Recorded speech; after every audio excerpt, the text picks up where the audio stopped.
deleted. But that's what we know. And I hope that helps. But don't worry about regrets. Stop being afraid of regrets. If we can all stop being afraid of regrets, we will live the life that we want. And let's get so off the idea that things are supposed to be forever, and if it doesn't go this way, I'm gonna suffer. Stop suffering. I And think stop that's my fearing risk. message. Yeah, huh? Stop fearing risk. Everything comes with the risk. It doesn't matter what it is. And it's fear of failure than it is fear of anything else. So stop worrying about failing, because if you don't try, then you have failed by like forfeit, essentially. If you try and you don't succeed, then you're right back where you are, where you started. So you technically haven't lost anything either. You gotta have trust. Trust that you're gonna be okay.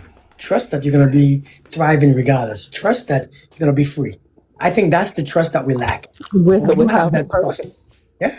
Yes, When you no, I have, do know that. I don't have a.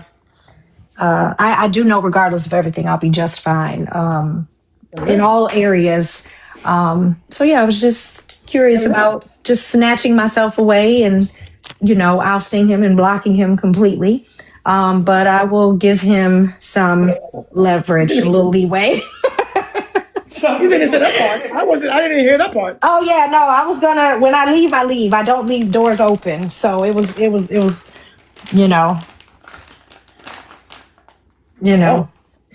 Oh, And that's another layer to this. If I do feel uncertain, I won't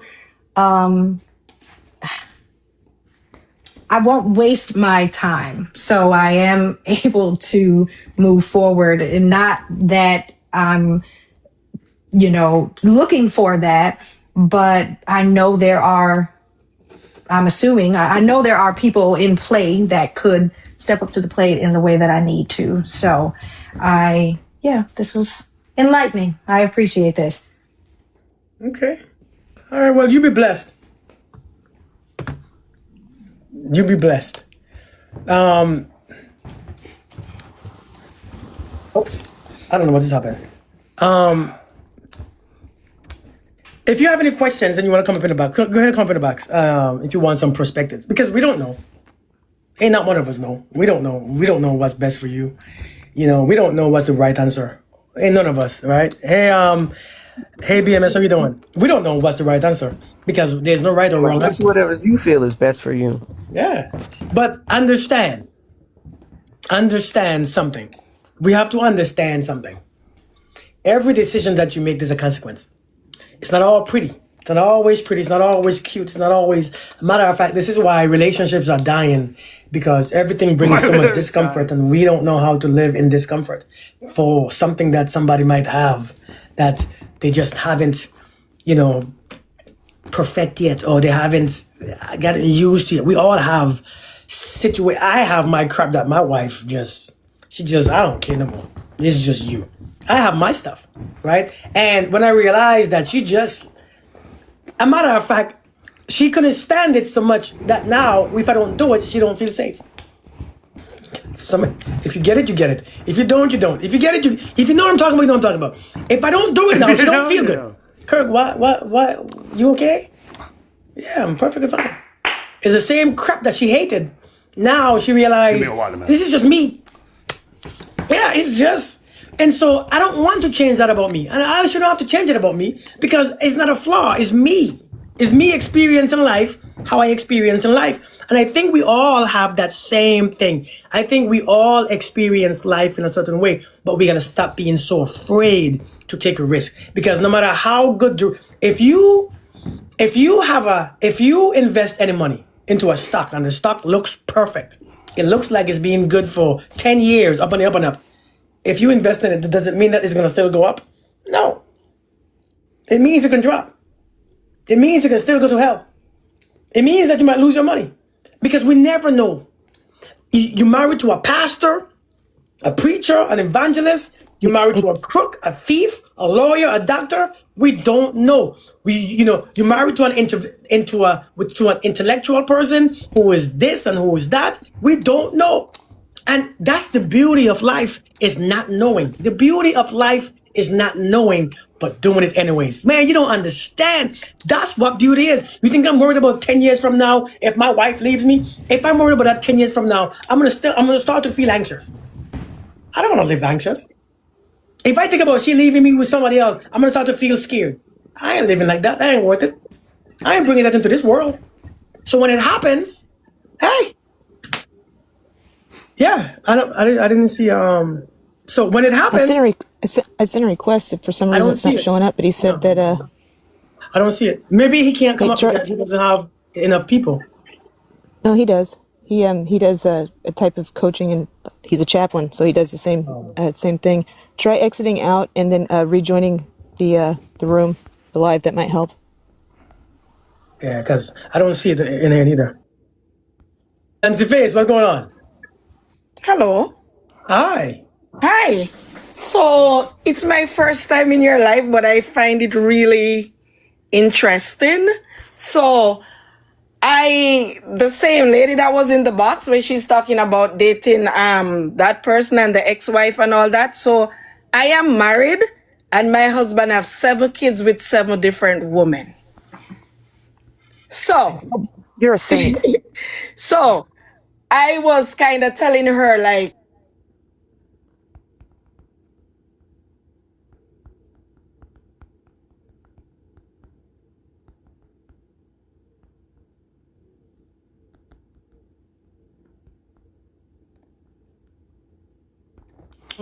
small and they're at a certain age, it's really important that you have a kind of relationship with the kids as well.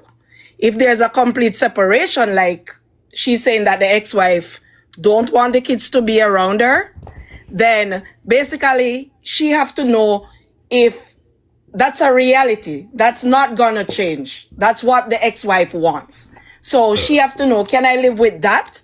Not seeing the kids, not being around the kids when it's the kid's birthday, whatever. I cannot be a part of no kind of party. I won't be able to go on a trip with the kids, no nothing. You have to make a decision. Can I live with that? Now, in my situation, to be around all the kids at any point. We go for dinners, we go for breakfast, stuff like that. Now, like when it's graduation for the kids, I don't go. Because 2 of them, they have a problem with me and them in an event at the same time that regarding the child. So I just made the decision, you know what? If it's gonna make them uncomfortable, it's your child and their child as well. I don't have to go to a graduation. So when there's a graduation, I don't go. He go and they have a good time. They take pictures and whatever. The kids for dinner or whatever. It doesn't matter. Just that me and the woman is not in the same spot like at a graduation or any kind of activity. I don't know. I asked him like, if you should pass away, any of your child mother or your ex-wife, are they gonna come to your funeral? Because I'm gonna be there for sure. What will happen then? He said, well, I'll be gone then. So that time it's gonna be you guys, you will decide whatever.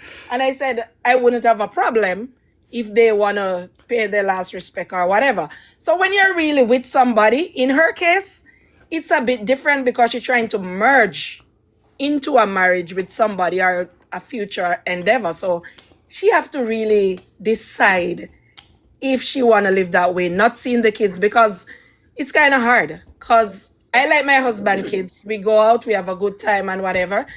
And I can go by the house and stuff. I just don't go inside the house.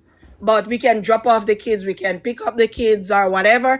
I can go and even pick up the kids by myself. You know what you did? You know what you did? You know what you're talking about though? You learn to remove your ego from it. Yes. Yes. So I can go and pick them up. All I need to do is text on the phone and like, I'm outside. And then that kid will come outside, come in the car, and I go wherever with them or whatever. It's not an issue. But I know if there's a graduation or even he had a child that was in the hospital and the mom was there and she called and say, okay, he's in the hospital. This is where we at and whatever. And he's like, you want to come? I said, no, I'm not coming. You go, message me, call me, let me know what's going on. That's fine because I don't want to make her uncomfortable. I'm not going to show up. Once a person is going to feel uncomfortable, I'm not going to go. It's their child. Let they deal with it. I will stay in the background in the middle. I am fine. So you have to know if you can live with a certain situation. But I am already married and I know the situation and everything before I got into it. But I think the man is the issue in this one because he should let her know. Like, my husband tell me straight up, you know what?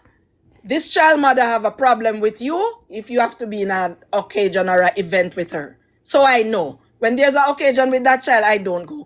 You have another ex-wife, she's fine if I go with her or not. So if something is keeping, I'll just go to that one because she's fine with it. The other one, she's not fine. If there's an occasion, I just leave it alone. But he told me from the get-go that, you see, this one, she have an issue with that. This one have an issue with that. Then I made my decision. Am I okay to live with this or no? And for me, those are kind of simple things. I don't really dwell on them because the kids come here in the house. The kids can sleep over here or whatever. They don't have no problem with that. Me being around the kids. It's just that you have two of them. If there's an occasion, we just don't show up in the same spot. Yeah. Indeed, I understand. But thank you for, you know what? Thank you for that. That shows a lot of ego being removed because you understand that we all come with our own, you know what I mean? So I appreciate you bringing that perspective because I think that's very important to have because we all need that kind of ego removal because we know every situation is not pretty. Especially with kids. You know, with kids, yeah. It ain't easy, man. Some of them is. And no weird. marriage is perfect too. Yeah. There's gonna be things. Once kids involved, there will be things that you have to make some kind of adjustment or whatever. You can't just say, you know what, since I cannot get to be in an event with that kid, I don't think the marriage could work. And no, it's like that is so simple. That's okay. That's just an event. 7 different women and 3 of the kids is the same age. Wow. You have 3 kids in 1 year with 3 different women. Yes. Oh man, I'll get to deal with all of these 7 kids. that's good though. And that's fine. Yeah, we have a great relationship. When we go to dinner together, we have big tables and stuff like that because there's a lot of us. But it's fine. But those 2, I know and I know how to deal with them. If there's an event and mom is going, I just know I'm staying home. That's fine. I can get to see and everything because my husband, he will call me or whatever and take pictures and I will see what's going on. I don't have to be like every single place, but yeah. Indeed. Okay, I appreciate it. Mr. Chaplin, what's good? What you got? What you got for us? I mean, just enjoying just listening to you, Brother Kirk. Just thank you for having me up here and just amazed just like with all this. And if anything, fancy, it kind of sounds like just that's kind of your time. You know, if they got a big event and, you know, she's there, it's just like, hey, this is my time type thing. But for Olivia, when I was listening to her kind of situation, you know, I'm a single man. I'm 44 years old. I have no kids, never been married. And my father tells me all the time, like, Charles, you're not a spring chicken anymore. And like Kirk said, you know, men aren't on like this timeline. So I'm just like, then I'm a winter chicken. I'm a spring chicken. I'm just like, I don't know what that means, Dad. You know, and he's just like always trying to push me into just like feeling lack. But it just reminds me just what I have and stuff like that. You know, like I am able to look at everybody else's child as if they were part of me, you know, and I feel like if I had my own children, that might change, but I don't want to get stuck in that idea. I just try to find a silver lining. And so when I was hearing Olivia talk, my heart was just saying, yeah, just take that to God, right? Like go to God and pray that her man's ex will soften her heart and slowly allow, you know, Olivia in to her life to be able to get to know her so that she is able to trust Olivia around her 3 kids, you know. But if her man, you know, she accepts and understands that that's their kids, she's got her kids with her man, and she says that her man is a great father too. And, you know, like that gives her and her man time to focus on her kids together rather than, you know, if that makes any sense. So I think that Olivia's, you know, right online, and she just gotta, like as Kirk said, just go, you know, make these 2 choices, and whichever one the heart leans towards, then that's what you have to go with. But We always have a sponsoring thought. It's either going to be from love or fear that drives the next thought and the next thought and the next thought. And so I've learned just like there's a three process. Every one of our choices is based off of our motivation. And our motivation is based off of our definition. And we will always, always choose what we perceive to be closest to pleasure and furthest from pain. And like this is like where definitions come in, because I said perceive. And so if we are choosing something that like we know is hurting us, that's because somewhere in our definitions, we perceive that that is the choice that's going to be happier, and it's going to be harder for us to go to her and say, hey, you know, I'm Olivia, and you know, I'm not trying to force myself, but I want to get to know you, and I want you to know me because we have this common mutual partner, the man, and stuff like that. And I think that would also help that man. I remember hearing her talking about her dream, like he's just frolicking around like a kid. It's like, that's what men want to do, right, Kirk? We just want to be able to play and be fun, right? That's and it. Stuff like that. That's So that's my 2 cents. So thank you for But yeah, I mean, That's just amazing. beautiful, just advice. And Kirk, yeah, as a chaplain, I get parishioners come to me for marriage advice, and so if I have anything, I trust that I can just be like, hey, you know, I don't know if you have TikTok, but go check out Kirk on TikTok. No, thank So you. I thank you. appreciate No, that. thank you, brother. Thank you. You know, I realize when you're not coming from a biased state because you don't really know, because I'm not biased, right? You know how sometimes we have these platforms and we bash the men or we bash the women and we have our own past or and that compromise our advice. And I see things as freedom. You have to come from a place of freedom where you are not anxious, you're not afraid, you know, you are in a space of relaxation and love. And when you come from that state, you will attract that same state of your future and of your present. So come from that space. But when we come from that space, it doesn't always align with what we want. Absolutely. And so I think that's where we, right? Well, what if I could beat? I think that's the problem. Or That's the problem. not problem, Well, but it's you the can- stumbling block, right? women Like and that's men the stumbling be block for a raggedy. lot of relationships. We all raggedy. Indeed. But yeah. Well, wait, what were you saying, Chastity? You call us all raggedy, women and men. Right. So Difference. I called it eagerly. Somebody asked a question. Somebody said, the question I saw. Somebody said, I still want to know, how do you know if you are just being strong along without a time frame? How do you know that you are just not being strong along? And like the chaplain was saying, that's an internal thing. I think we know the truth, you know. I think we can sense it. I think because here is how you know when you are being strung along. One of the things that you know that somebody is stringing you along is there's always excuses attached. There's always excuses. There's no change behavior, right? There's always a tension, and you don't know where you never know where you stand. You feel uncomfortable, and you don't feel like it's real. And there's always, but when it comes to this energy that we carry on the inside, there's always something that don't feel right. Something is off. You always, especially excuses. There's always excuses. And so with these excuses, hey Ninas, with these excuses, we know that we are being strung along because the things that we want and the things that is so far away from what we have. It doesn't make sense. It doesn't align. There's no alignment. And you will see that words and behaviors are completely enemies.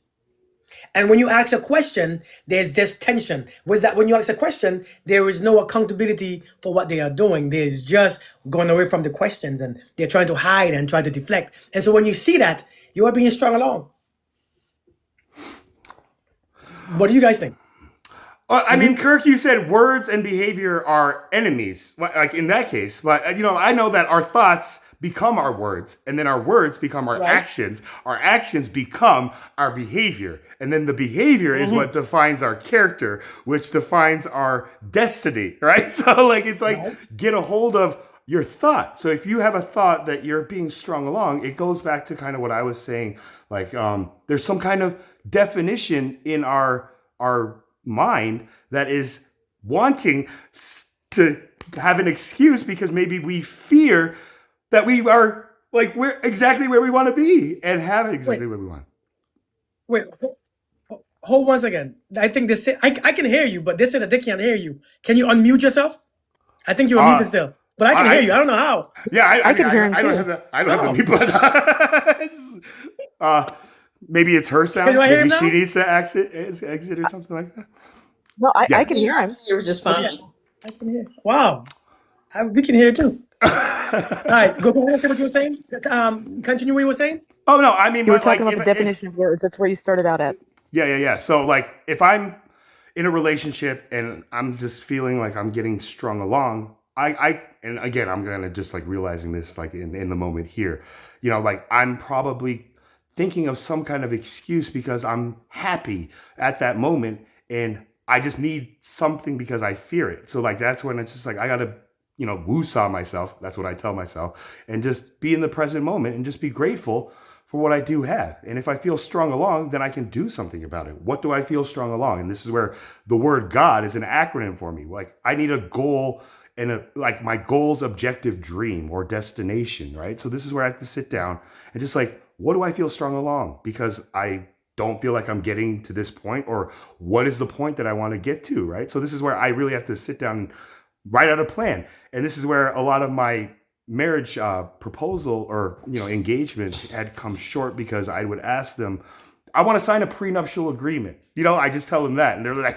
well, what are you talking about? Like, you think that we're going to get divorced and that I want to take your money? I'm like, slow down. You know, like just woosah. No, I want to have an agreement before we get married on what we're going to do together, right? Year one, we'll work and get a house together and all these things, go on all these trips.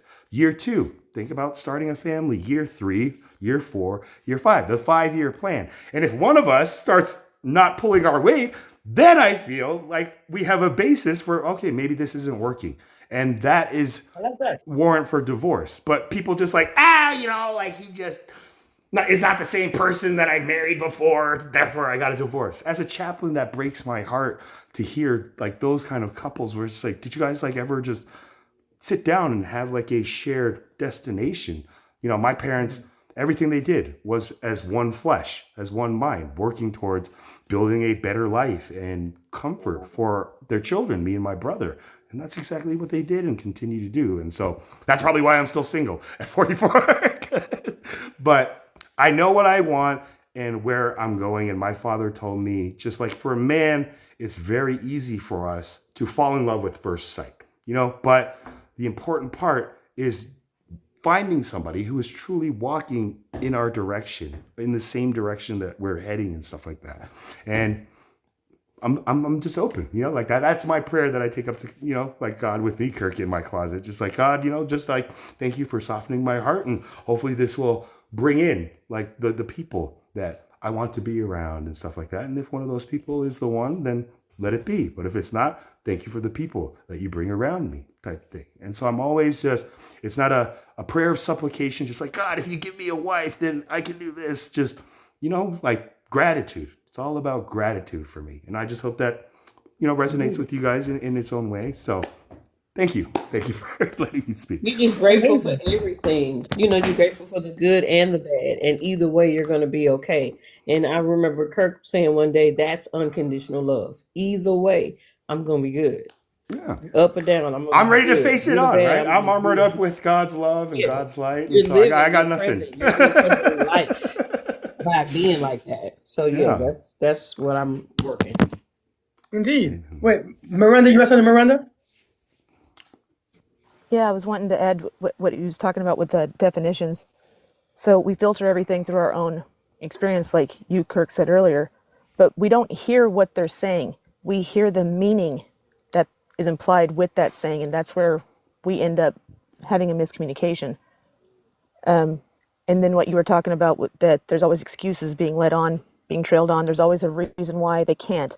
Or if you give them a solution, they give a reason why that's not possible, or things that are keeping them from, you know, getting in their way. There's no effort to learn how to do these things that they say they don't know how to do or that they can't do. So like if I tell you, Kirk, I just can't communicate with you, but then I'm not trying to figure out any way how to communicate, whether it's looking up a video, whether it's asking you how to communicate, like I'm not asking for a solution or seeking a solution, that right there shows there is no drive or want to actually have anything different. They're comfortable right where they're at, and they're making up reasons why to stay right where they're at. And so we have to hear their words, not place undue meaning to them. And if we don't understand what it is exactly that they're saying, ask them to clarify. So it's like, okay, you say you don't know how to communicate with me. What do you mean by that? What part do you not know how to do? Because I see you communicate with other people, so I'm confused. And so instead of thinking that something's wrong with me or they just don't want to communicate with me, because that could be wrong too. That would be me placing my meaning onto it.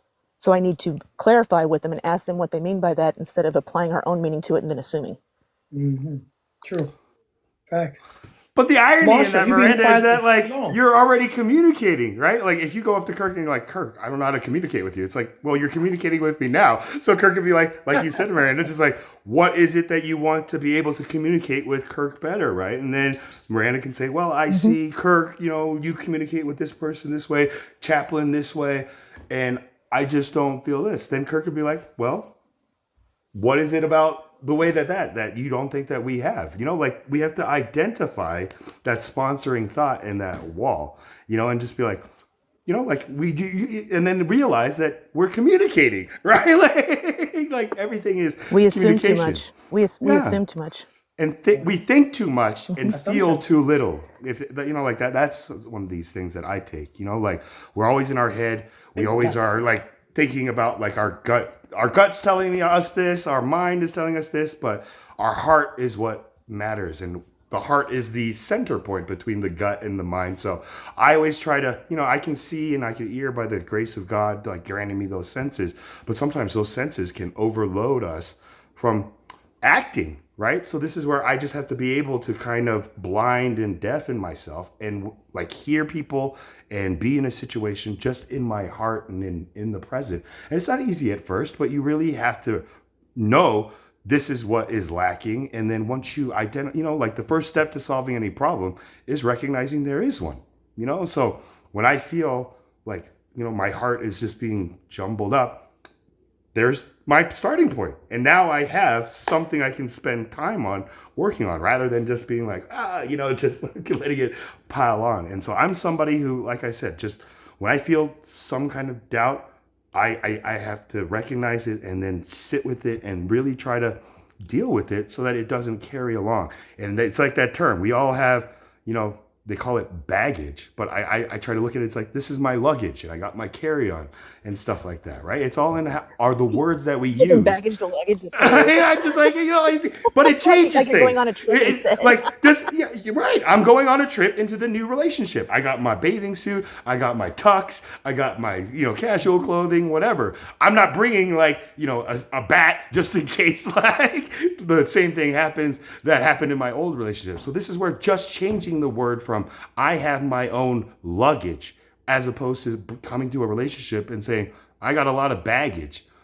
It's a different, wouldn't you? I don't know. Maybe I'm just kind of talking. I'm thinking out loud here. That baggage implies that it's more like you need to take a trip to the thrift store and like drop some stuff off as opposed to luggage and stuff that you want to keep. So I agree with that. Marsha, were you wanting to say something, hun? I think Kirk asked you earlier. I didn't hear you.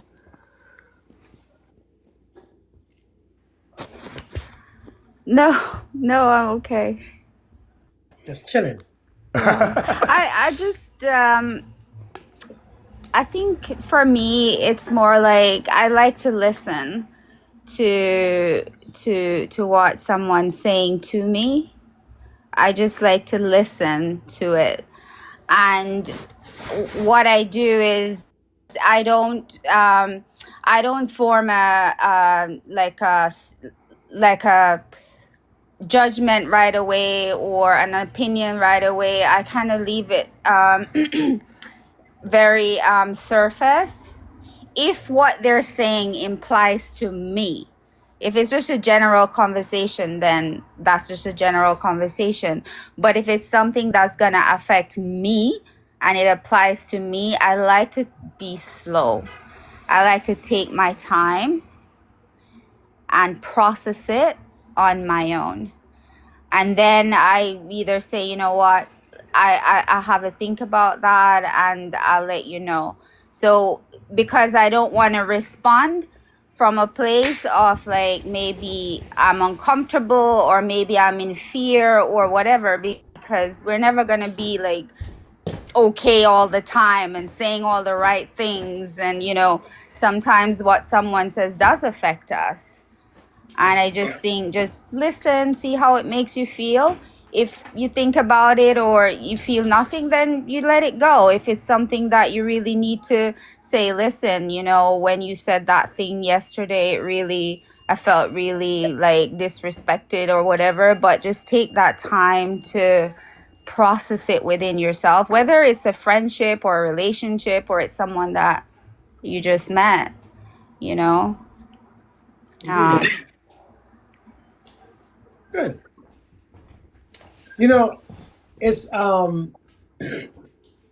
sometimes it's an amazing thing to have these type of conversations, because I think sometimes we think it's just you, right? It's just me. Am I the only one? And the truth is, the reality is, many of us experience in life very similar to each other, right? Very similar. We are experiencing life very similar to each other. Many of us have the same struggles, the same situations. Because if you look at it, a lot of our struggles ain't really that far away or far off from the other person. It's just that it's perceived a little different, and so we use that as judgment.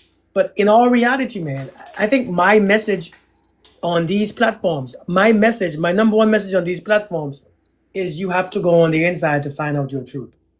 Because your truth is not what I say. Your truth is not what he says or what she says. Your truth is within you. And when you become still, when you learn to become still, when you learn to listen, because if we just want peace, go inside. If you want to be chaotic and anxious, go outside. Live outside, because you will find all the chaos out there. Everybody is going to move you, drive you, emote you, and a whole bunch of stuff. And it's going to make excuses for why you can't have peace. But if you want peace, and don't get me wrong, I don't really believe that this life is just about peace. I think this life is about experiencing it all. And then when you're ready, come back to peace, right? Because I think we are, it's like my daughter. Destiny, you want this noise in the background, huh? You just be, girl.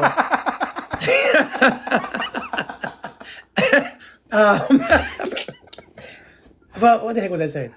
It's like my daughter talking about, I just want peace. Girl, you're 12 years old. Peace from what? What you want peace about? If you're not supposed to have peace right now. You're supposed to try and do things and go out there and experience and live. And then there's going to be a time when you realize, whoo, I know what peace is now. I have a choice. You know what I mean? Oh, I know. And so that peace is, you can't remove that peace now. You can't remove, that peace is not going to be taken away from you, because now you have a choice. In all things, you can find a seed of peace. In all situations, you can find, but now we have people don't want to be bothered and everything bothers you, and I'm going to quit my job and be homeless because my boss gets on my nerve, and because we don't know how to deal with conflicts. We don't want to deal with conflict. We don't want to deal with discomfort. We don't want to deal with somebody's opinion or what somebody does or somebody's behavior. And so now, here we go, always trying to be this is not about, I just want to be happy. Don't be happy right now. Live. Listen, I've learned, I'm 45 years old. One thing I've learned, man, coming back from combat a couple times, being blown up, being struck by lightning, being shot at, being a survivor of many different things, being a survivor of PTSD and anxiety disorders. I don't know what peace was until now. Because now I see the problems. I see my mind gone.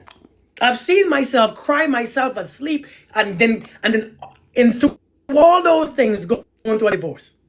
Oh my gosh, I was driving myself nuts. But now I realize in all that things, I have a choice. And I chose it. And choosing that, making that choice, listen, making that choice wasn't just making that choice was every day I sit still. I'm here. Let me be here. Next day I come in here again on my same, not in this room because I just bought this house, but I come in my living room in the middle of the floor, turn off the TV, I sit right there. I did it again, and I did it again. I did it again. After a while, I began to release those things, man. I didn't want peace while I was in Iraq. Peace in Iraq was not what I wanted. I couldn't. Why would I want peace in Iraq? So I just want. No, that's not the right time to have peace. I had a weapon, right? I had a team. I had an army. I couldn't afford peace then. Now I'm not in Iraq. I can have peace. Stop trying to only experience one place or one mode of emotions. Learn to go through emotions. Learn to understand why the emotions are there. Learn to understand just because I am in an emotion doesn't mean that I have to be controlled by it. Doesn't mean just because I'm angry, I have to speak angrily. Right? Just because I'm angry, I have to punch you. When you learn to manage yourself, oh my God, emotions are beautiful. All of them jokers. Thank you, Jody. All of them are beautiful. When you learn that no matter what I feel, because I had to learn that from going through anxiety disorder. No matter what I feel, I can still choose my actions. Oh, when I learned that, I freed myself. And so I can feel whatever I want to feel, but I still have a choice to do whatever I want to do. When I learned that, I ain't looking for peace. I ain't looking for, I'm just looking to be present. I'm here right now. So then let me enjoy here. You're peaceful at that Let me enjoy point, it. right, Kirk? Like I heard you that. become peaceful. Woo. Beautiful, beautiful. Uh-huh. I totally get that because as Kurt know that I struggled with sadness and crying for years and years and years, and no matter what, like every day I would feel sadness, and I always try to figure it out why I'm sad. Is this why I'm sad? Is that I'm kind of justifying that sadness. But what I had to do was sit, calm, quiet, and do it again and again and again and again. And I would say it took me a good 6 months. And Kirk would say like, "Oh, you're not crying anymore." What you crying for? What are you crying for? Because the sadness made me cry. There wouldn't have to be a reason to cry. That's why when people have like, I can see when some people are angry or, it's the same. Like people believe that when you're angry, it's like, loud, but sadness is the same. It's the same emotion. And people would say, oh, when someone's angry, that's bad, or they're loud, or when you're sad, you may be quiet and calm, but it's still an emotion that you have to release. And it's done the same way. And it's still, it still can hold you back and, and mess you up, that sadness, because it sits there and it's heavy and it's in the heart. And it takes you have to do it every day. Every day. And some days you feel like it's never going away. It's always gonna come, and then one day you're like, oh, okay, I'm okay. So yeah. Every day. I think we tried to deal with certain things one time and it was hard. No, do it again. It's okay. How do you learn basketball? You do it again, and you do it again, and you do it again. And after a while, you begin to dribble under your legs, and then you do it again, and you try it, and you do it again. It's uncomfortable. And after a while, you begin to bounce the ball with your eyes closed, and you do it again. First time, you're going to miss, but you do it again. And so we have to learn to work through these uncomfortable experiences and understand that the information has to be changed out. The old information took us this far. Now, to get to the next level, change information or new information, and then it takes us to a different level. Then because every version of us takes a different type of information. They just do. And it's a beautiful thing. It's just people are just always grieving their old self. That old self is no longer needed. If the old self was so good, you would have it would have worked where you was at. But it didn't work. It didn't work. Something whooped your butt and it was useless. The weapon is like, for instance, if I'm wearing an armor, and again, combat. If I'm wearing an armor and somebody pew me and it penetrate, that's how it didn't work. It did not work. So let me get a better armor, right? And so when somebody because I remember the first week in Iraq. Let me tell you something. The first week in Iraq, one of the most scariest things that I seen is my colonel got shot right in the chest. Poof! I'm like, yeah, our boss is gone. But good thing it stopped it. So I'm like, okay, well, at least now I know it worked. But it still feel the pain. It stayed in the plate. And he was so mad too.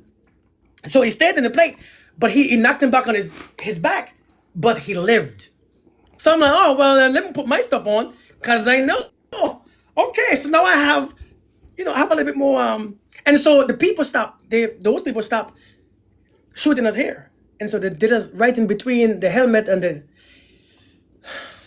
so it was, listen, we are always open for attack. So they stopped shooting us here, they shot us right in the middle of the neck. They were so good too, they hit every time too. So we was getting people just knocked out. The point is this, if that old self wasn't working, if that old self was necessary, if that old self worked, you would have still have that old self.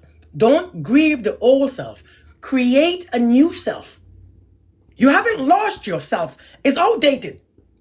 Create this new version of yourself and see how it works. And when you do that, because now this new version is updated with the terms and condition of today's life, of today's problems, of today's issues, that this new self that you will create, it will be updated with this new, you see like how iPhone always change their policies and terms and condition? You got to change yourself too. Yeah, I don't know why you all be grieving that old, raggedy, useless, tired self. It's tired. Raggedy. You know what you Man. We know raggedy. All of us is raggedy. You're tired. Raggedy's, get out of here. I'm tired. But it's true. It's just that's just what it is. So don't be so. I lost myself. Good. The people, the Israelites lost their whole self too. They lost everything they know. Go ahead, Chaplain. Tell us something. I mean, if we feel lost, then we know that we can find ourselves at this point, right? Like, so this is for me, whenever I feel lost, it's like, now I get an opportunity to find my new self, right? Running water never goes stale, but water can flow and it will crash, but we just got to keep on flowing, baby, as Bruce Lee said, but Bruce Lee also says, it's like a finger pointing to the moon. If you're concentrating on the finger, you're going to miss all the heavenly glory happening down here, so it just spoke so much. Bruce Lee's a wise man, so I never, like you said, Kirk, like when, like you go into combat, like armed combat, and you have that chest armor, and then you got your head armor, and then the enemy sees like, oh, we can't go through this armor, we have to find the open spot. And then what is he, like you said, they get better at finding that open spot. And just like in the real world, the spiritual battle, right? Like the armor of God protects, or sword, whatever you want to call it, protects us all here. And so whenever people try to throw whatever spiritual attack at us, who are armored up in the full armor of God, like yourself, Kirk, I already know this, like there is no penetration mode. We'll feel that hit, we'll get knocked back, and like your commander, we'll be angry, just like, I can't believe this, but we're still alive, So like when you said that, I was like, woo, you blew me away with that, bro. Indeed, it's true. And when we get our armor pierced, because I don't want to say certain words on here because I know TikTok be hating my life. When we get certain, when it penetrates certain things, it's not for us to complain. I don't know how we got through. I don't know. Just change the thing out. It then okay. Now you have to evolve, because when they stop here, now they go here. Now we see that there's a weakness here. Now you protect here. Now they go to your arm. Now you cover your arm. That's how you complete yourself. That's how you put on the entire, because the attacks come from everywhere. Your finances, your thoughts, your this. And now when you see it, oh, I'm open here. Well, how do I stop being triggered? By realizing that you are. Like you said, if the armor didn't work, right, and you feel it, they're like, oh my God, I'm bleeding. Just like, my armor is bad. I need to go find like a new company or something that makes better armor. Or You know, like put a new terms and conditions or optimize the armor that we know, okay, this is the weak point in our armor. I need a better armor or something like that. So again, it's just constant flowing and just taking the present moment, not letting our emotions carry away like your commander who just got angry rather than just be like, thank God I'm alive. Just like, you know, like I got the wind knocked out of me, but you know, like just slow things down. You know, like we're turtles in this rabbit race that everybody just is just passing us by. But you know, like the turtle, slow and steady, wins the race. And so, thank you, Kirk. You've given me just so many like brilliant things. Just I'm so grateful for just being here with all of you. Like just a beautiful moment. Same here. Same here. I ain't even went to the gym yet.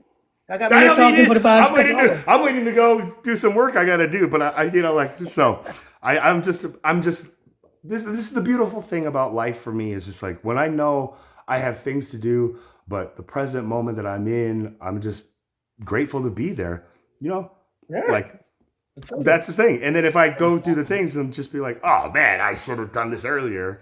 That's something I'll deal with then. But you know, like, hey, I'm going to do these things and be like, hey, I'm late. Sorry. I was just being happy, you know, like I was in a good mood, and that's going to carry forward. If I feel like I'm rushed and people rush me, just like, hey, what are you doing? Where are you at? Like, why aren't you here yet? And I'm in this happy moment. You know, sometimes I have to take myself out of it, but if they just pull me out of that, that will bring a different kind of energy. Like it's that, you know, I was up here and now I'm starting to come here, but then, you know, energy always goes ups and downs and stuff like that. So you can't just stay always up here. And then when you fall, you know, like you can't always just stay down here. You have to find that inertia that will take us back up to the next hill and then down and all that stuff. So if that makes any sense, I'm just kind of thinking out loud here. Well, let me ask you a question. I know I answer this question all the time, but I'm answering from a more worldly perspective. I know I have a lot of religious people or Christians in my life sometimes, and I know sometimes I cannot answer their questions how they want me to answer. Let me ask you: how do you forgive? What do you think? Somebody hurt you? How do you go around forgiveness? Like, I mean, how do you forgive? Do you have an explanation? So I had a quote that I found in my life in my like 20s and 30s that tells, you know, like we should never blame anybody. You know, like good people will leave us good memories. Bad people will teach us lessons, and worst people will give us experience, right? So this is where, you know, like if I am angry or something like that, I change the way I'm defining it.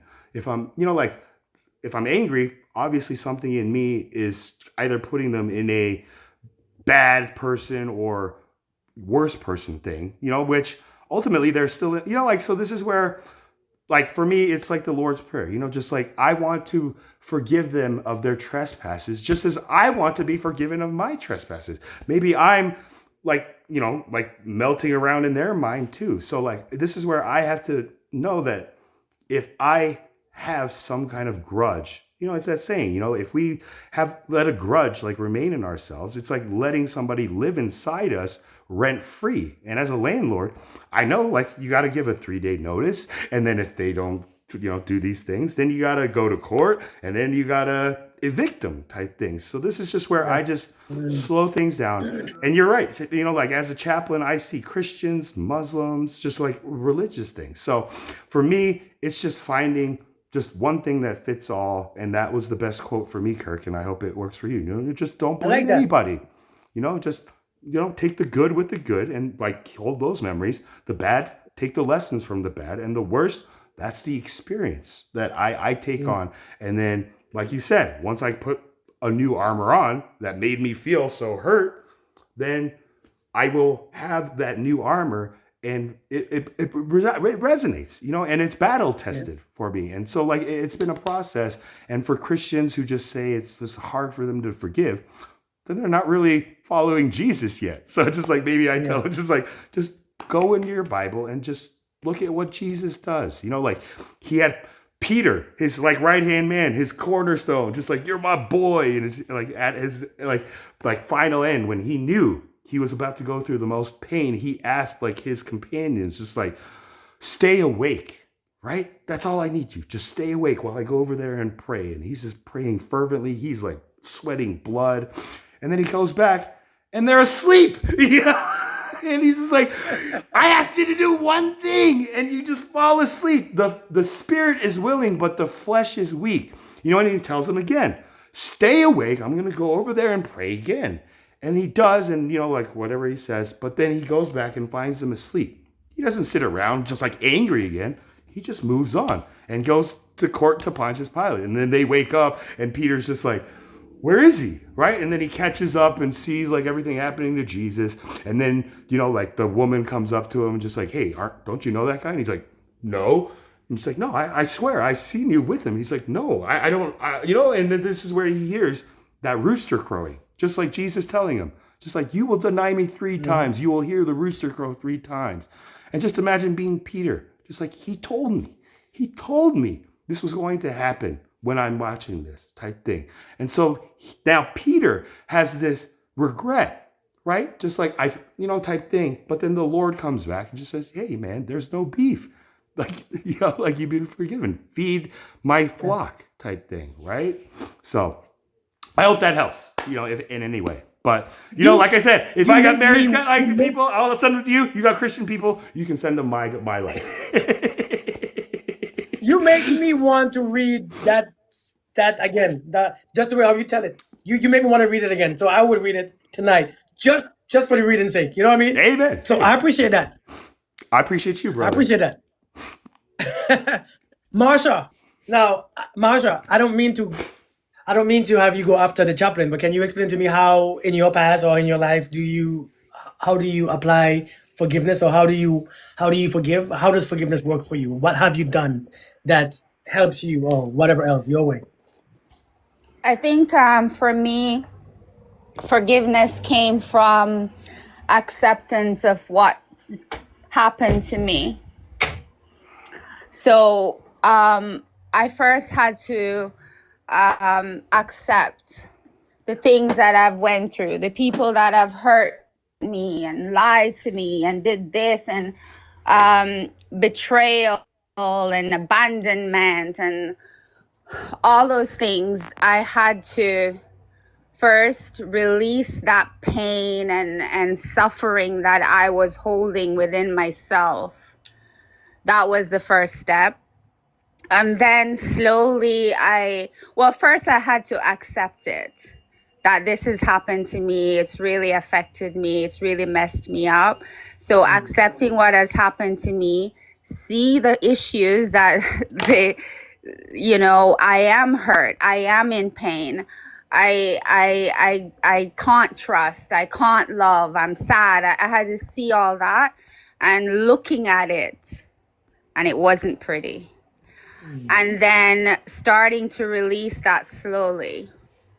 And as I started to release that from my body and my mind, I started to come into almost like a loving place with myself. And as I started to come into a loving place with myself and a compassionate place with myself, I started to look at, I started to feel different about my parents, about my friends. So it's like that forgiveness naturally started to happen. And I know because I didn't feel that heaviness with them anymore.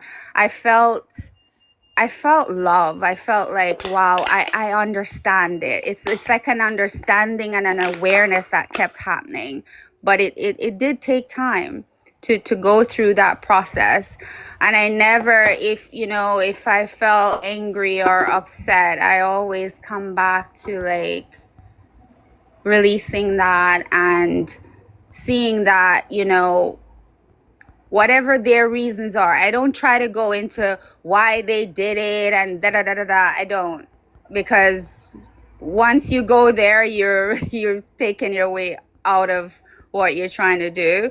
So I just see it I don't try to like explain and analyze and, they're narcissists, they're this, they're that. It doesn't matter. It happened. Okay. How can I let it go? How can I release that? And how can I come into a place of like peace within myself and peace with them? Not that I'm going to go be friends with them or call them up and start, but just knowing that when I think about them, I don't feel anything but peace. And that's how I went through my forgiveness process. Okay. Indeed. Okay. Thank you for that. Thank you for that. How about you, Miranda? Your turn on the chopping block.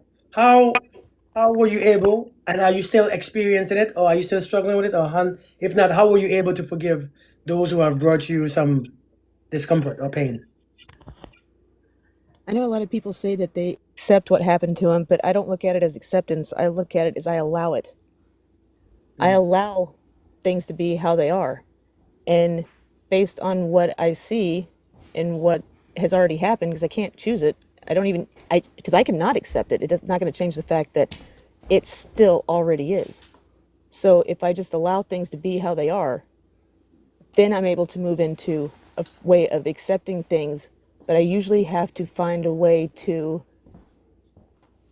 I don't want to say replace what I had, but find something equivalent to or what I would, see as a better situation than what I had, so I can continue to do things with my life. Because if you lose something that was part of your routine, then now you've got this big open gap that leaves that routine open, and it just gives you time to ruminate and focus on things that you probably shouldn't.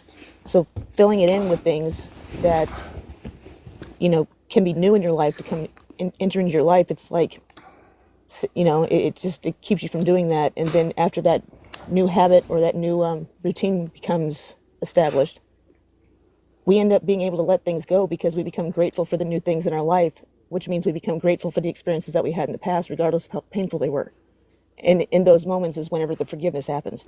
So it takes work for me to, be able to release certain things, but that's usually because I just have to process it and work through it. So that makes any sense. Have you found it effective in your life right now? Like, have you been able to? If that's personal, but have you been able to get it all out? Or Yeah. I guess it depends, because it's like if those things that are hurting you constantly are still within your life all the time, then that's going to have some sort of issue. There has to be change. right, It's like we don't experience others as they are. We experience others as we have interacted with them. So we have these interactions, and then we end up filling in gaps with assumptions. And until we have experiences that either validate or go against those assumptions, they remain assumptions. And so that's how we gain new knowledge. And we have to be curious about those things and stay open to those experiences. That way we can accept that information and allow that information to be what it is, so we can interpret it and internalize it properly. But if we are in like a state of dissociation or denial, we're going to reject those experiences because they're painful. And if we do that, then we become very rigid in our definition of how we see the world and our assumptions. And so we can only create this truth whenever we are relating to somebody else, because otherwise then everything is just based on our own assumptions, and that means the shared reality that we have isn't going to be experienced the same, or we're going to have a different understanding of it, which is going to cause conflict and clashing. And so there has to be a willingness to work through those things and to stay curious. And sometimes if that cooperation isn't there, that can end up creating the pain to be extended out. So sometimes it's just whenever you got to kind of just find your own thing to do. So if that makes any sense. okay, appreciate that.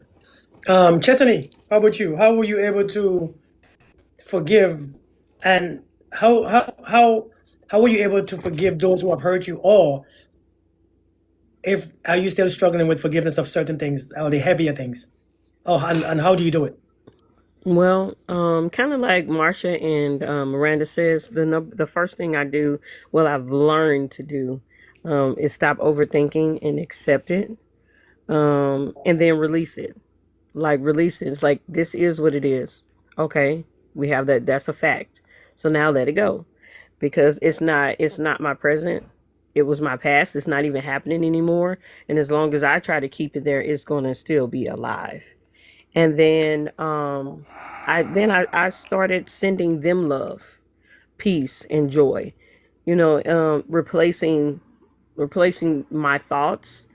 Not saying that I didn't feel, but like replacing what's not happening. So I'm going to send you love, peace, and joy. Because if I send you madness, then I'm going to keep madness in my area. You get what I'm saying? Yeah. So I put out what I want to have come back, and also to retrain my brain to stop overthinking about something that is not even existing anymore. Like, it's not even here. So why am I robbing my now for my past? And then just being thankful. Thank you for the experience. I thank you for me going through that. I thank you for the cancer. I thank you for, just that, being grateful for the situation, because if I hadn't went through those situations, I wouldn't be in this point of awareness and being able to self-regulate my life, instead of just walking around being mad and fearful and, trying to put a wall up for everything that I'm scared of, instead of just allowing, like you said, you got armor on, allowing it to hit you, but knowing that either way you're going to be protected, you're going to be okay, and it's going to work out for my good. Even though it may be bad or good, it's still going to work out for me. I'm going to get benefit out of it.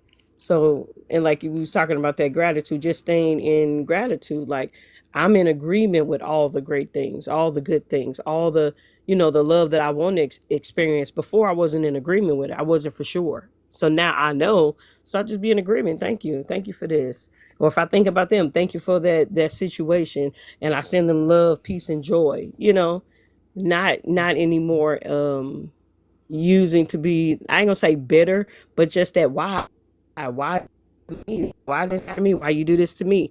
I just stopped that. I'm like, it is what it is, and it is all good. So that's what I do, and I'm using that to this. It doesn't work. That experience, you don't know. Some days you wake up, you feel like you've worked through something, and then you be like, why am I thinking that? So then and then I just go back. Well, I'm grateful for that thought. I'm grateful for making me aware of something else that I thought that, I wasn't thinking, but why am I thinking this? Okay. Well, thanks for the thought. This is what I send you. Love, peace, and joy. One of the things what I have become aware of is oftentimes we have so much anger towards that person. And I think we need to sometimes remember, when somebody has done you harm, or somebody has done something that we took that offense to, you have to understand, I think one thing that we miss is that if you always carry compassion and use it for yourself first, because do you want to feel all this pain for yourself? Do you want to have all these aches and all this stuff happening? And so why don't we have some compassion for ourselves? And so when we have compassion for ourselves, one thing that we do, we get that thing off of us. We get it off.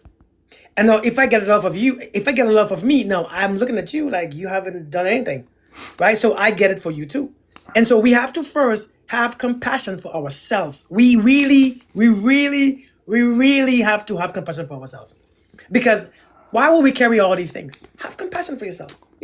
Have compassion. Hey, you know what? I'm not going to do me like this, because I can't go far with this. It's too heavy, right? Because you know how far you can go when you're carrying so much stuff?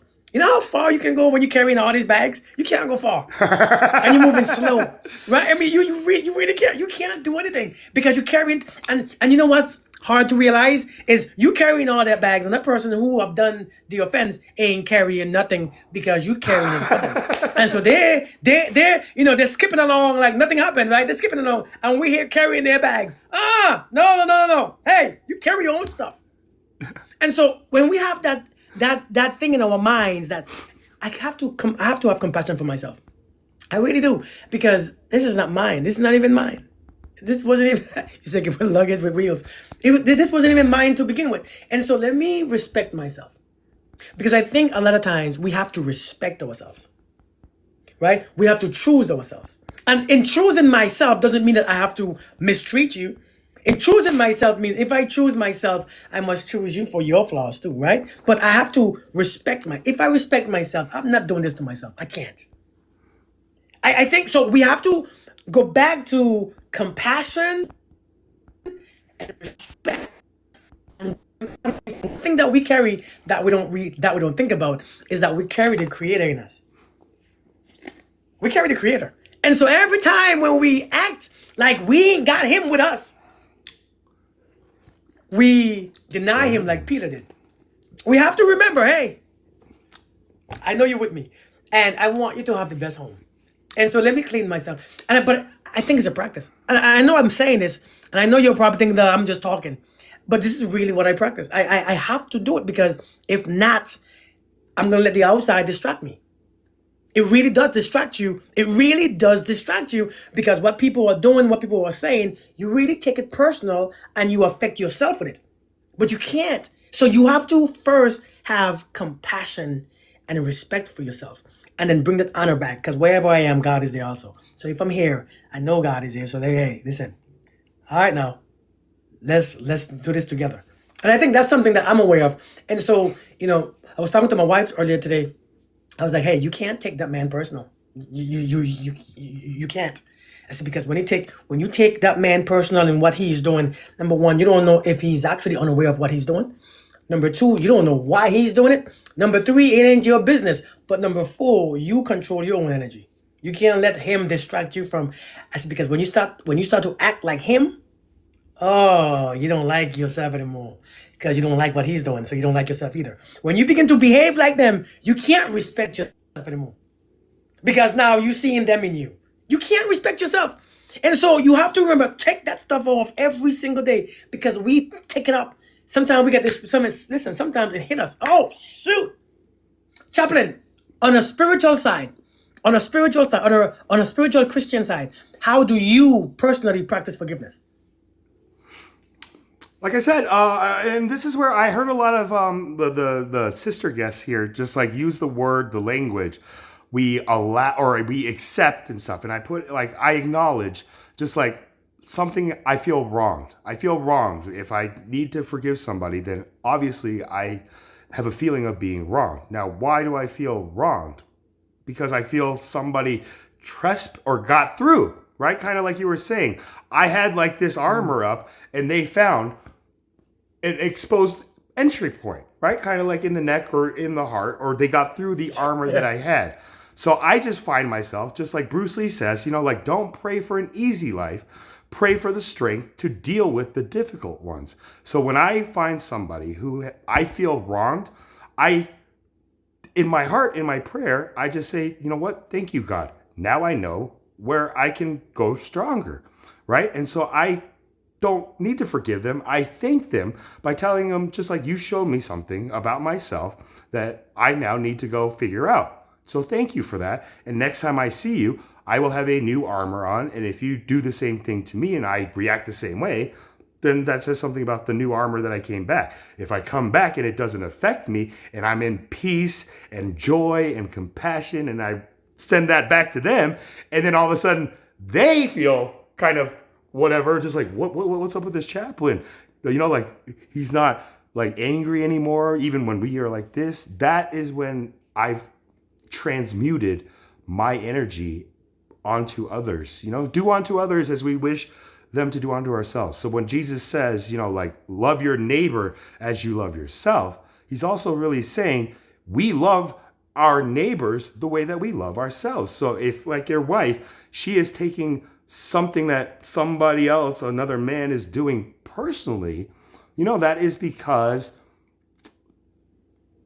we're allowing it, right? Like we are offended by this, and we shouldn't be. This person has no effect on our day-to-day if we choose not to allow that. But like not having you, Kirk, being there, just like they got nothing to do with that. If we don't have that rock to like be able to just be like, hey, you're still you, that's them, this is us type thing. And I need just something that can bring me back to the center of my consciousness. We can go left and right in this political world, but Jesus was always in the middle, which I call the light. It's the combination of left and right. So, that's the thing. For me, I don't need to forgive people. And when people come to me and just like, hey, I'm sorry. One of the things was like my biggest thing that I learned on a TikTok live was when I get for like apologies from people who, you know, like I said, were the ones who I felt kind of like hurt by, but I don't like go to them and like, hey, you should say sorry to me. That I step away and go back. And like one of these real life moments, I came back to a live where the person who I felt just like, you know, I people on TikTok know that I'm also, you know, like I'm a chaplain, so I have to respect and understand all religions. So I took my shahada on TikTok, and all these Christians who knew me are just like, chaplain, what happened to you? Like you don't know Christ anymore. And I'm just like, what? You know, like I'm still the same me. You know, like I don't know where this is coming from. And so this just like this new guest that I met that I was like kind of always like aware of, you know, I just observe. Bruce Lee says the most dangerous person is the one who thinks, listens, and observes.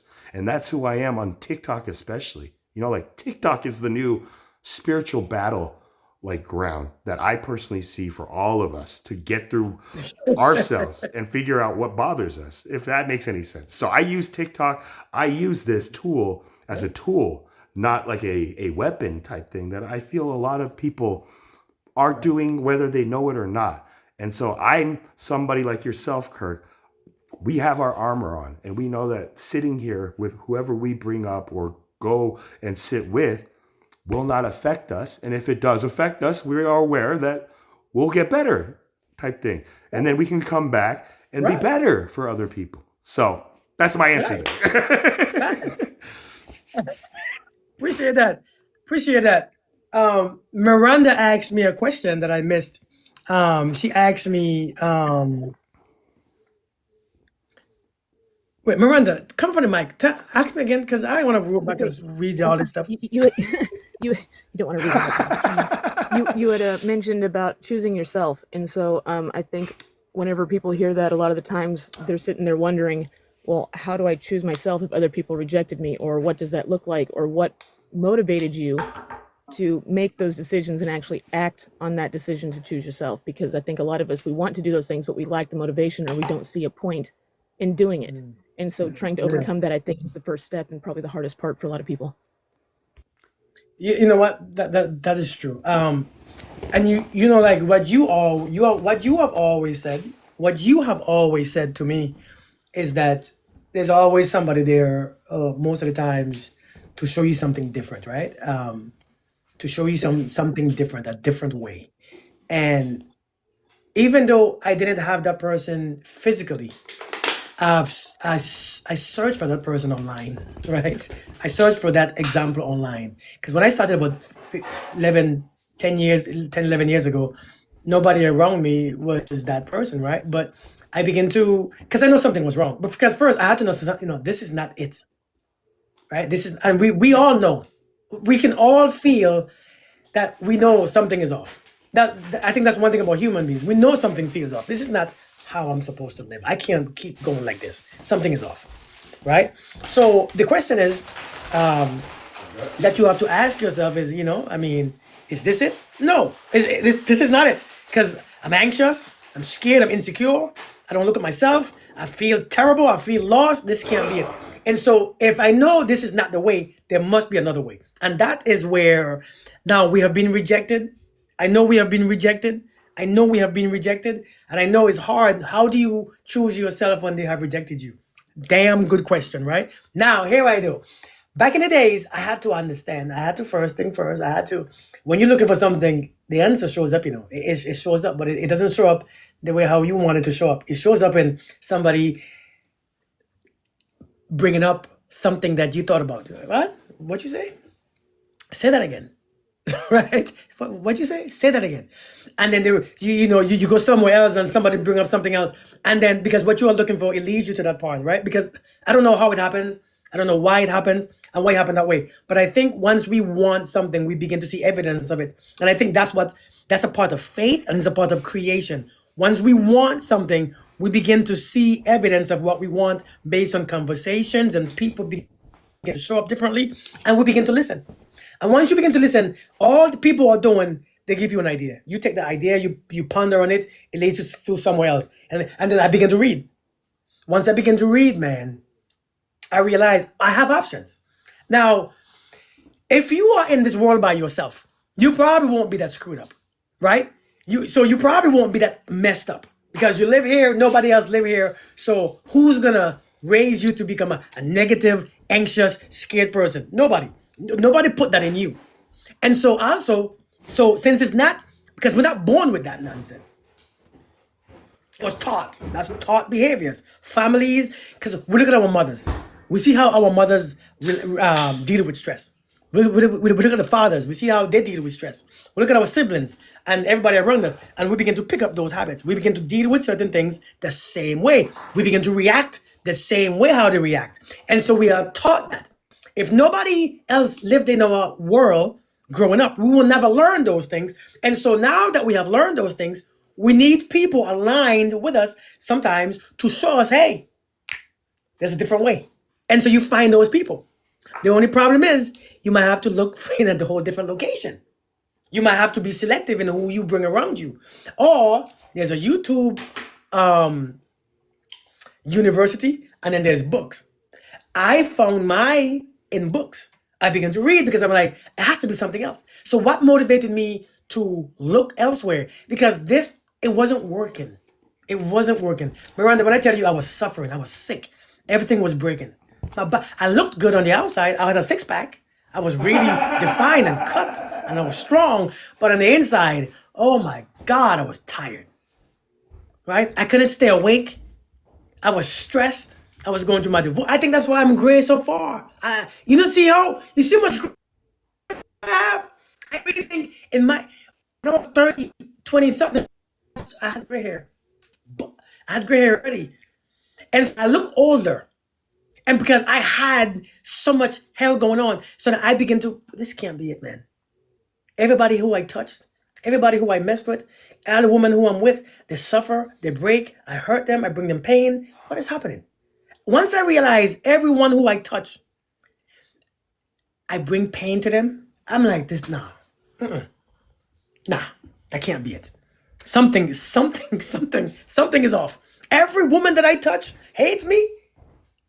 It gotta be me. And so I began to look, I began to read, I began to study. That was my motivation. How can everybody hate me? How can every woman that I have been with look at me like with disgust? How can I can't look at myself? Right? So I began to look at my mirror.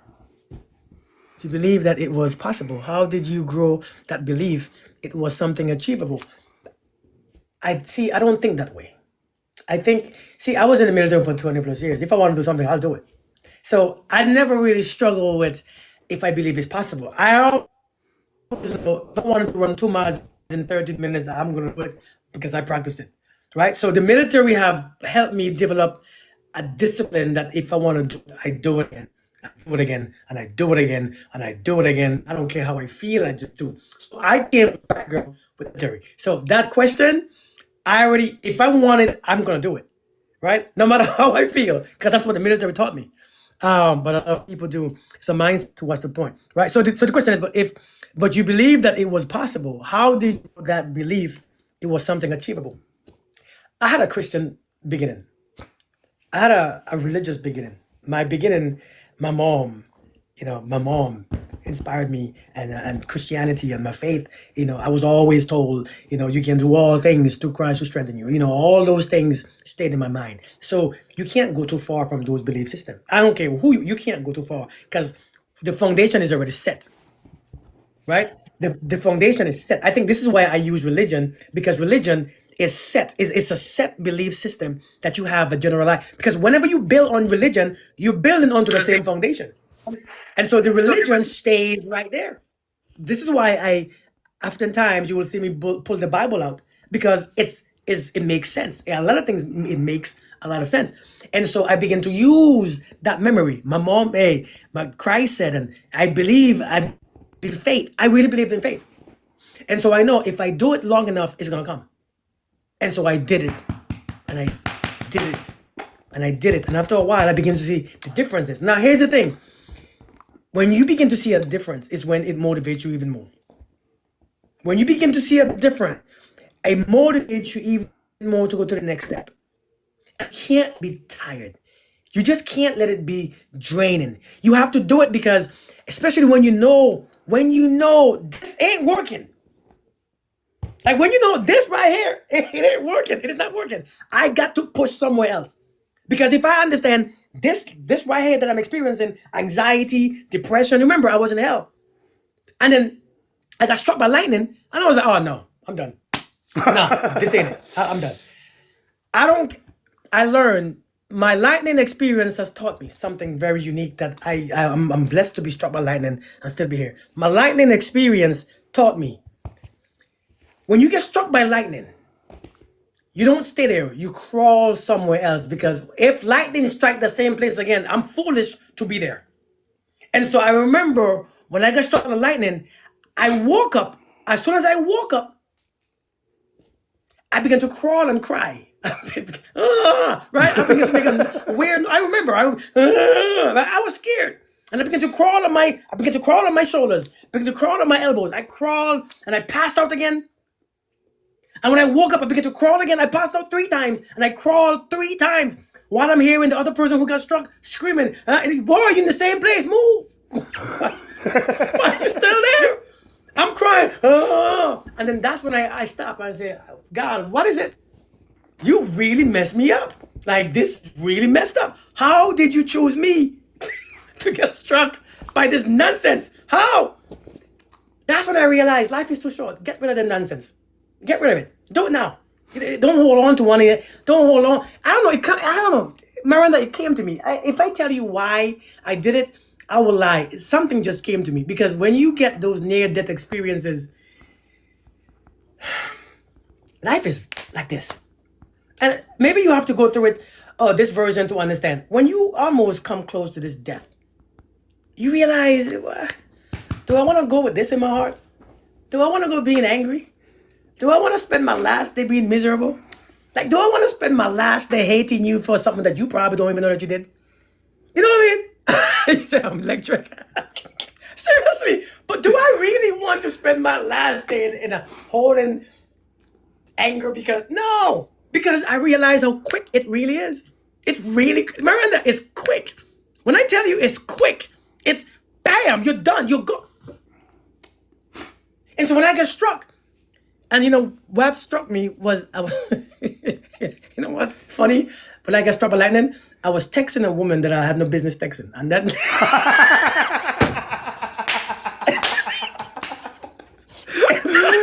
Maybe that's why God struck you with lightning, Kirk. It's like, Kirk, you know you shouldn't be doing that. Boom! And you're just like, ah!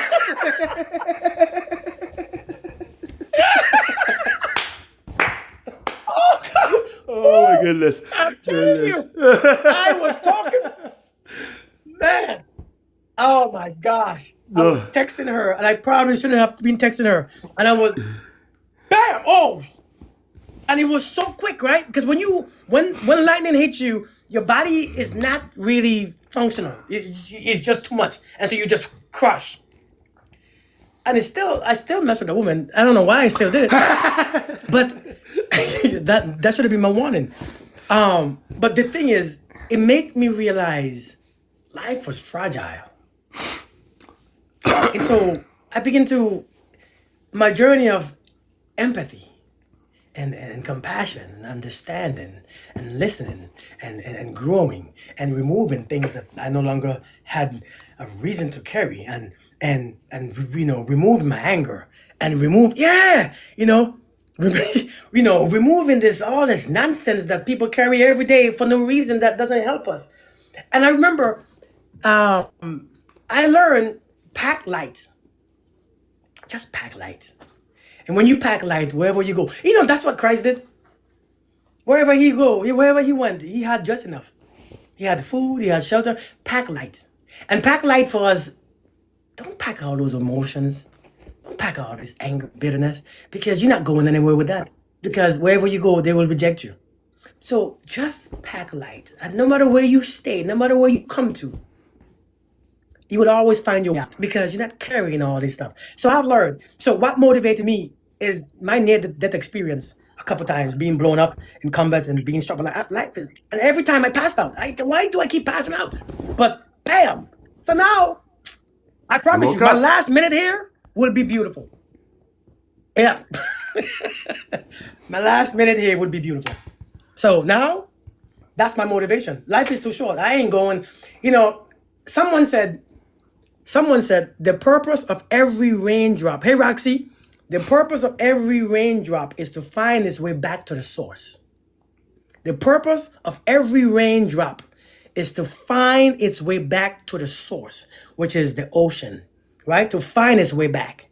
And I think for us, our purpose is to find our way back to the source too. And when you come to the source, I don't want you coming here with excuses talking about, well, God, that woman that you gave me, like what Adam said, that wife that you gave me, that, this job that you gave me. I don't want to hear that. I don't want to hear that. It means you have went through every situation to refine you. When you come back to me, I need you to come unblemished. Man, Lord, when I understood that, come back to, if you lend somebody your car, they're not supposed to bring it back all dented up and dirty with no gas in it. They bring it back the same way they took it. That's called being, what's the word? Respectful? What's the word? Respectful. Considerate. Right. Being considerate. Right. Yeah, considerate, respectful. And so I understand now. Now in my life, I understand. Let me take this back even better than I got it. Yeah, stewardship. Let me take it back now. Let me clean that stuff off. Because the purpose of here is to go through the things, and when you come back, you have a better understanding of why you sent me here in the first place. And so that's how I live my life. And so when I talk to my wife sometimes, I know she struggled with certain things because she's a soldier still. She's a soldier. She go through a whole lot of things. People get on the nerve. Hey, listen, stay focused. We can't, that is going to happen. We are in this physical reality where people are finding themselves. People are always in trouble. People are always doing nonsense and saying this and doing that. Don't worry. Don't become like them.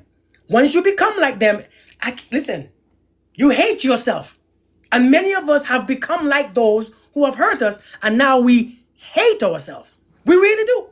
And so we look at ourselves, we don't give ourselves compassion, we don't give ourselves understanding, we don't give ourselves love. We hold those things back from ourselves, but we will give it to somebody that we are dating. We can't do that. What's up, Jay? So I have learned, give yourself those things that you will give to people who you know need it. The same things that you give to your kids, give it to yourself. When I learned that, my life changed, man. I smile now because I can't expect you to give me compassion when I don't give myself love, happiness. That's what I've learned. One of the things that I think helps a lot is whenever we do small things that have guaranteed outcomes. So like choosing to get up and make your bed, choosing to do the laundry, choosing to do things that are guaranteed that if you do them, they will succeed. And after seeing those small things like that, that usually helps get people out of that state of that learned helplessness or like nothing that I do matters kind of thing. And then it just makes smaller and smaller, steps towards bigger things. The key is don't tell yourself you're going to do something that you don't actually intend on doing. Like if I'm going to do the dishes, I'll be like, I'll do the dishes, then I'll do them. But if I look at the dishes and say I'm going to do them and then I don't, then I'm going to internalize that like I can't even listen to myself. So instead, if I'm in that state of mind, go, if I get to them, I get to them. If I don't, I don't. Either way, it doesn't matter. And you'll actually find yourself more likely to do them later. And Or even pile if you them don't up, or you right, get distracted, right, Amanda? that'll end Like, up happening. What? like What'd that's you the say? thing where it's just like, like if I get to it, I'll get to it. If I don't, I don't. Like it's a thing. Like it sets us up for like, like not beating up ourselves, but then it also allows us to let them pile up to the point where I'm just like, oh my goodness, I haven't gotten to those dishes in a while. I gotta get to them now. Otherwise, it's gonna keep piling up. So it's like recognizing, having 2 dishes in the sink. That's not something that requires like my priority. But once those 2 become 4, 4 become 8, 8 becomes 16 dishes in my sink, at a point I'm going to look at it and be like, I got to do these dishes. right? Like I That gotta. wasn't necessarily the point that I was trying to make, though, Chad. Okay, sorry. But what I was trying to get, the point I was trying to make was like the self reliance, being able to know that you can trust yourself, that you do something. Because in the example that you're giving, I would say it's easier to do 2 dishes than it is to pile of them. And in that situation, if they get to that pile, then they're going to actually have the reverse effect of, well, I should have just done them anyway. I was more talking about don't tell yourself you're going to do things if you don't actually want to or intend on doing them. Because even if they do get piled up at that point, you'll be like, yeah, well, I didn't feel like doing them. I'll do them now. And so it's like, I know what you're talking about. I'm not disagreeing with you. That would be applied to, I think, a different type of like internal state where you It's still know implied that to you me. can still have the It's confidence implied to do for stuff. me. Yeah, exactly. Yeah, exactly. Sorry guys, I do have to get going now. I do have to get going, but thank you guys, for all of you. Miranda, thank you for being Thank you for just coming, like Charlie. the coming. No, I'm Kirk. You've been somebody I've been kind of searching for too. Just somebody I can come to. So, you know, when the student is ready, teachers will appear and stuff like that. So I'm just so grateful. Miranda was the facilitator of this, and I got to meet Marcia and Chastity and Olivia and just all of you guys. Thank you, God, for just this moment and just having this you plan so for much. all of us to come in. And next time I see you, I'm just anxious to see you guys all again. But until then, be well, remain in the All light. right, Charlie. I'll let you down so you can keep your coins. All right, here. man. Bye. Thank you. You know, it's so good to have, even though it's a different belief system or a different way of life or a different, you know, how we can communicate, right? How we can communicate and still understand each other. You know, like Miranda, like what you were saying to me the other day about speaking in tongues. You remember what you were saying? Yeah, sorry. I was doing the accepting of the things. Anyway, so yeah, no, the accepting of tongues is being able to understand where another person's coming from and the way that they understand and define languages and words. Because the example I gave him is like if somebody from Japan came over here and they didn't speak English, but I know Japanese, I'm not going to force them to speak, English because I want to stay like in my comfort zone. I'm going to speak Japanese with them to make it easier so we can communicate.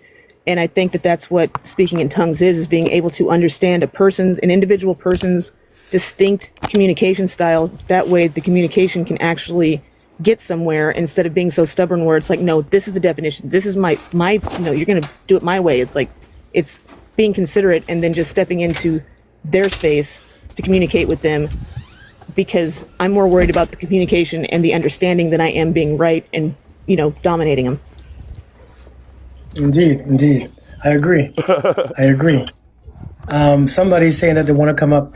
I have never seen Roxy I before. was asking her. I was just saying to mute up until you call on her. Marsha, you and Chestney has been quiet. I don't like when you are quiet, because I don't trust a quiet woman. Hello, everybody. Is Roxy here? Hi, Roxy. How are you doing? Awesome. Finally, sunshine in Aberdeen in Scotland. Oh, Scotland. Okay. What would you like to add? I'm just listening to you guys and also you, because I was watching you since donkeys, probably not years, but months. And I just wanted.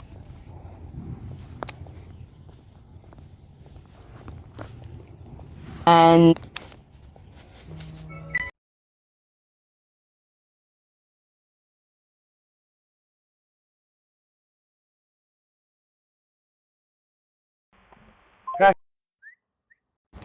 Let's go. this is actually first time I'm actually on TikTok, and my heart is pounding because I feel like people will judge me for what I say. They judge me too. Yes, of course, yes. But also I just listen to you guys, and I've got brainstorm in my head because what you guys say is actually resonating with me, like communication with other people and surrounding myself with good people, like they will bring me up, not push me down. But yeah, how are you guys anyway? Good to hear. But when you surround yourself with good people, you have to be aware that you are in a presence of a different vibration. So you have to aware of your own insecurities, your own self-judgment, your own fear, because they would bring those things. It's not just bad people that bring out those things. Good people do too. So when you're in the presence of good people, understand they're going to bring out the same things, because it's only the same things that's in there that can come out. So they will bring out everything in you, the same energies like a toxic people would, a toxic person would. But what do you think about that? What do you think about that? Does it make sense? Yeah, it does make sense, yes. But I think I resonate with my friends, like seriously on the same level. And when we see each other, it's just love and light. And also, I'm originally from Poland, and I can't speak with many people about God openly. I have maybe 2 friends, because the rest is just like, nah, this is not my subject. And I'm just not pushing on the subject, you know what I mean? Yeah. But when I do speak to people about different things, like my friends, we just click, and I don't think it's just because what I want or what I expect. It's just happening, like it's meant to be. Yeah. Marsha, I want to ask you a question, right? And Chesney, I want you to answer next. How would you tell a young lady? What advice would you give a young woman? So Marsha, you're not that young, right? Cheeky. Oh my God. No offense. But you're not young. You're a winter chicken too, so you just remember that. Oh, like I'm not that old. I mean, you look young though. I mean, so it's a blessing. You look young. I mean, younger. But what? And I want you to think about it as you speak. What advice do you give a young woman in let's say your 30s, about how does a woman find herself? Because the people on this platform is not young. Chesney, you ain't young. Miranda, you younger. But Marsha, you ain't young at all. Oh Lord, that sounds terrible. So what would you give? Oh my God, did you just judge everybody by their pictures? Come on, dude. No, I know these people. These people I know. You don't I know. Yeah. I'm only one for fresh meat. I see. Okay. Yeah. So Marsha, what? You're not the fire at him, so it's okay. We go back there. Okay. What advice do you give the younger woman, 30s? How do they find themselves? You mean in general, or if they're in? However, wherever your mind comes from. Okay, I would say it's Young not. Young people, period. Yeah, I would say it's not about. It's not about finding yourself. It's about seeing yourself. It starts with an awareness of yourself. So a lot of women in their 30s, they are looking for they look for things compared to a woman in their 20s, compared to a woman in their 40s, 50s. It's like they're all on different journeys. So in your 30s, you're going to be focusing on maybe getting married and having children, and stepping into your career, because that is kind of what you've been told. But I think one of the things is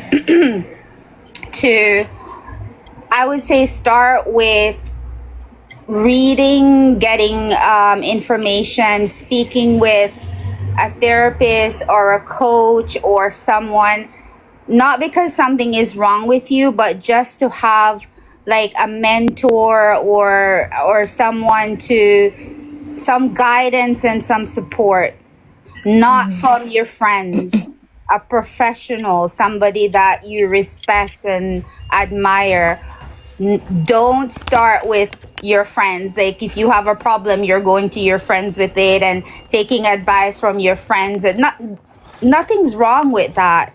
but start with speaking with someone. That's the first step I would say. Or if read a book, or you know, try something that you've never done before. Because to be honest, when I was in my 30s, I was searching for everything outside of myself.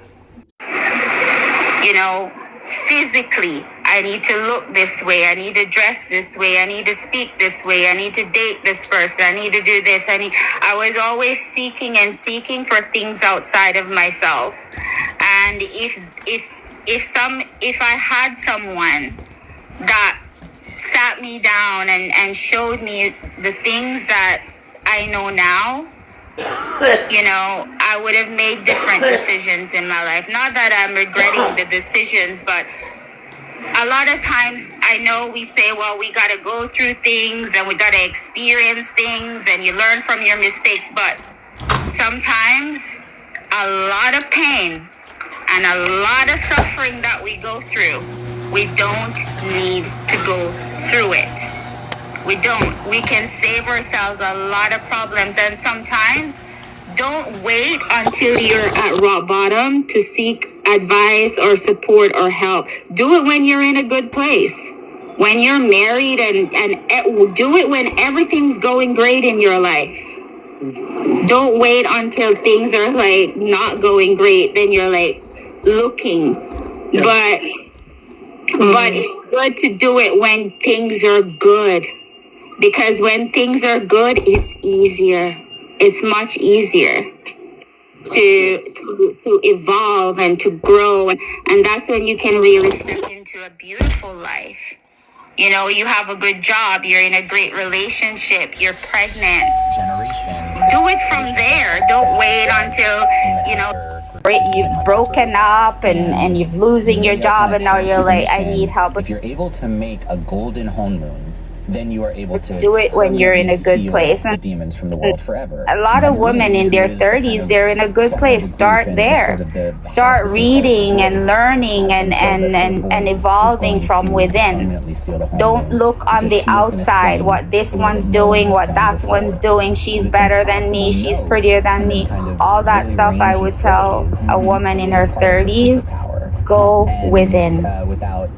Go within, start within, whether it's meditation or journaling or talking to a therapist or a coach or coming on TikTok and following people that lift you up, you know?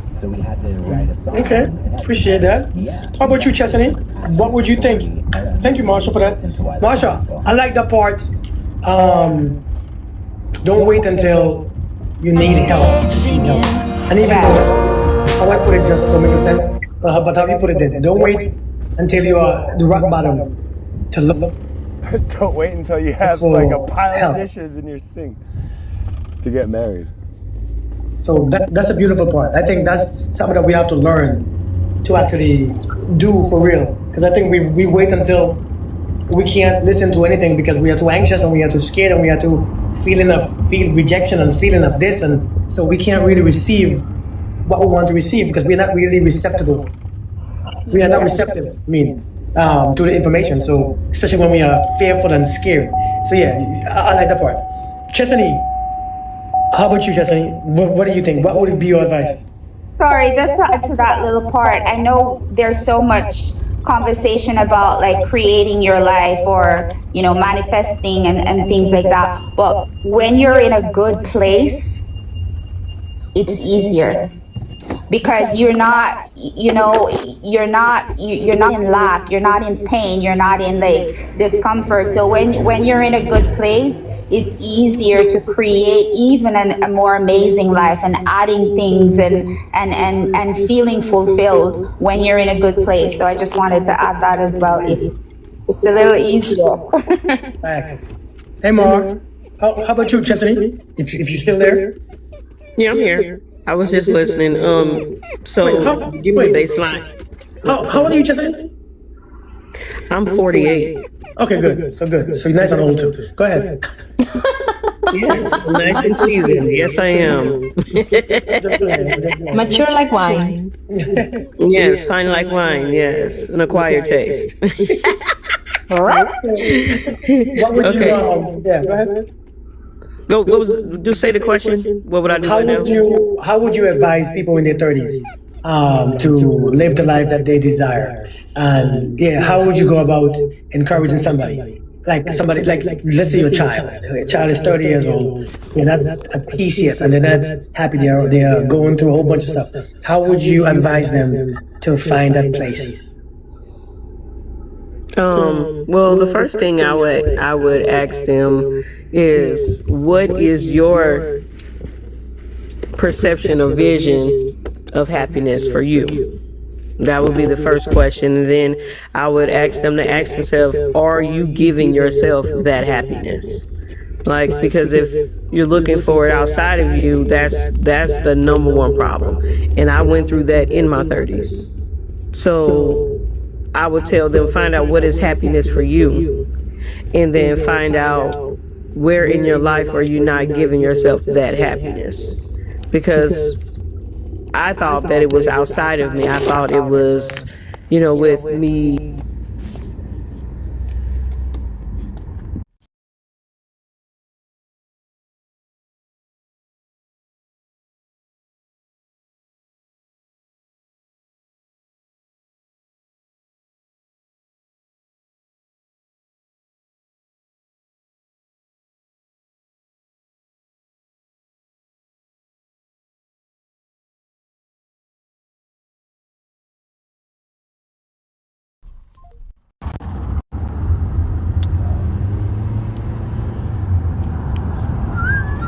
We all can't get away from none of that.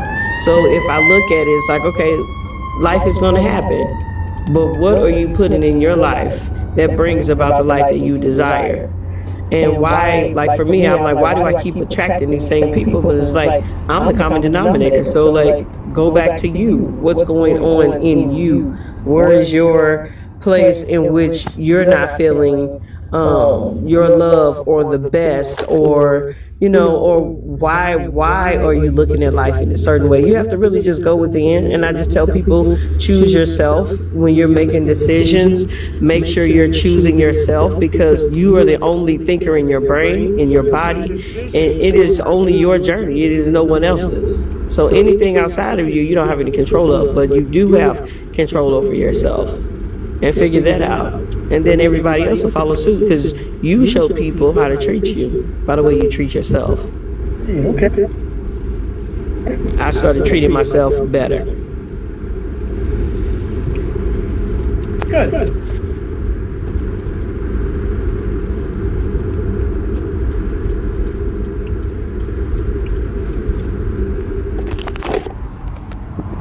What's the biggest lesson?